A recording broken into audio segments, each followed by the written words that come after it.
Houston, we have a problem.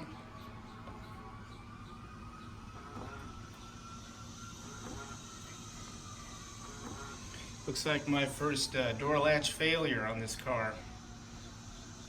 Lucky for me, the engineers saw it fit to add a manual pull strap so I can at least get the door open with the windows down. With the windows up, I have to get in through the passenger side. And I knew this was a potential failure with these cars. They've even updated it with a soft close latch. And you need to do nothing more than just do a light close and then it draws the door in. I've been reading that those fail as well. I'm not one bit mad or concerned. I know it'll be covered under warranty. The thing about it that kind of bothers me is how long is my car going to be at the dealership having something relatively simple replaced. I've already sourced one. I could purchase the latch myself. It's really not that much relative to what most parts cost in this car, and it is a relatively easy swap. And then in addition to swapping it myself, that'll give me the old one here, the one that's broken, and it's obviously a mechanical failure because I can still hear the electronics working in it. I could take that old one, dissect it, and dig really deep into it and figure out what failed and possibly repair it. If I'm able to do that, then that'll give me at least a refurbed latch that I can put on my shelf and save for a later date.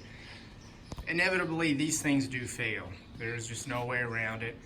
It's part of the ownership experience with the McLaren. Also, while I was digging around in the front trunk compartment, I was noticing, looks like from a prior service, may have had the battery replaced or something in the front was serviced.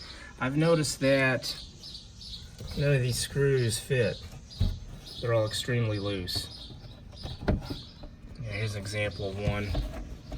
They're too small.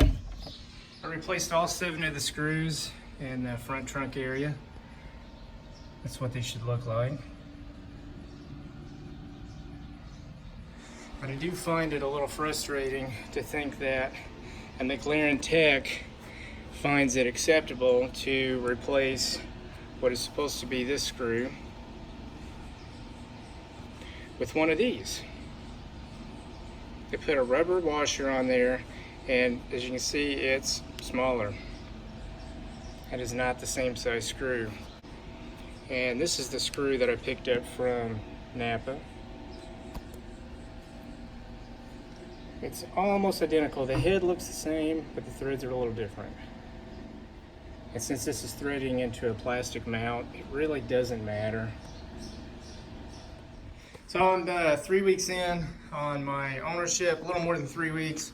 The car has been very reliable. It hasn't broken down, hasn't left me stranded. A failed door latch is kind of annoying, but it's part of it. I knew that going into it. When the car does get picked up to have this latch replaced, I will include a very detailed list of some other problems that I've noticed with the car.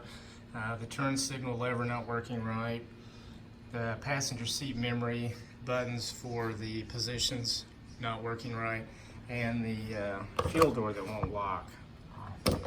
That'll all get covered while they're doing the latch replacement. And then when I get the car back, it should be better than it was.